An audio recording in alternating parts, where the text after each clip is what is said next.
tadi saya sudah muslim. Saya tidak terlalu lagi membutuhkan hidayah. Sangat butuh. Saya jelaskan. Satu, betul kita sudah muslim. Pertanyaannya, apakah kita seorang muslim yang berjalan di atas kebenaran? Ada muslim hidupnya bergelimang dengan kemaksiatan atau ibadahnya banyak yang keliru. Bahkan jatuh ke dalam kesyirikan, nggak sadar agamanya sudah batal. Dalam aliran sesat atau pemikiran liberal yang semaunya sendiri. Yang tidak peduli halal haram, muslim dia. Maka membutuhkan memohon hidayah kepada Allah supaya menjadi muslim yang berjalan di atas jalan yang benar, di atas jalan yang lurus. Ketahuilah, ihdinas siratal mustaqim artinya kita memohon menjadi seorang muslim berjalan di atas agama yang benar, amalannya yang benar, sesuai yang memang ditunjukkan oleh Allah. Dalam Al-Quran, Sunnah Rasul dengan pemahaman para sahabat yang benar, bukan keliru, bukan aliran sesat. Itu kita mohon yang terbaik. Ini hidayah. Sholat, ya sholat yang baik, yang khusyuk, yang di awal waktu. Kita mohon. Ini kita mohon. Kemudian, saya muslim, saya baik. Kita tetap minta hidayah, sangat butuh minta hidayah. Karena apa?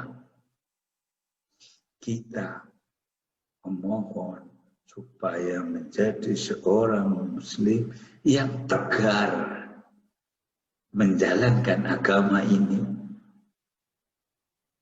Yang kokoh, ya. Barang siapa di dunia itu tegar, kokoh berjalan di atas jalan yang benar, maka dia akan mampu melewati as-sirat, ya, kelak di hari kiamat. Dia akan selamat. Ini kenapa kita minta hidayah? Menjadi seorang muslim yang bisa beramal dan tegar di atas kebenaran. Istiqomah sampai mati. Ini muslim. Kita memohon hidayah seperti itu. Saya muslim. Ya, saya menjalankan dengan baik. Mudah-mudahan saya istiqomah. Masih butuh hidayah? Masih sangat butuh hidayah apa?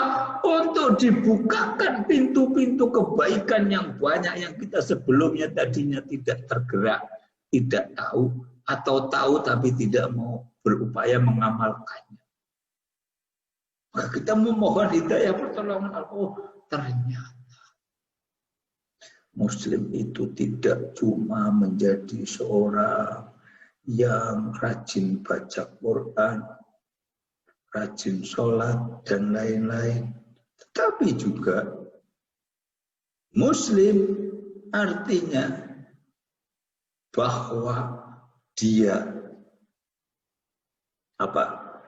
dia berusaha untuk mengamalkan amalan-amalan yang selama ini dia tidak tahu. Allah memberikan pintu. Bukankah salah satu bukti suatu amalan diterima, Allah membukakan pintu kebaikan yang lain? Maka kita memohon. Saya tadinya tidak terlalu concern, tidak terlalu menganggap penting bahwa akhlak yang baik, akhlak terhadap keluarga, terutama akhlak terhadap anak istri, akhlak terhadap saudara, akhlak terhadap orang tua, itu adalah perkara yang sangat banyak membuat orang masuk surga. Perkara yang pahalanya, timbangannya sangat berat di akhirat. Perkara yang sangat penting. Perkara yang kita harus latih, harus upayakan. Bahwa saya bersikap baik kepada istri dan anak-anak saya itu ladang membuat saya untuk mencapai surga yang tinggi. Tidak terlalu tahu, kemudian Allah memberikan ilmu dan menggerakkan hatinya, menggerakkan usahanya. Dia berusaha melatih dirinya menjadi orang yang lebih pemaaf, yang lebih lembut, yang tidak mudah marah, yang penuh perhatian, yang penuh prasangka baik. Karena pahala akhlak yang mulia bisa jadi pahalanya sama dengan orang yang sholat semalam suntuk terus kejamnya sholat beribadah, bisa jadi kalah dengan orang yang akhlaknya baik. Karena akhlak yang baik itu pahalanya terus selama dia berakhlak baik. Itu dibukakan pintu atau dibukakan pintu oleh Allah. Ternyata penting sekali dalam hidup ini.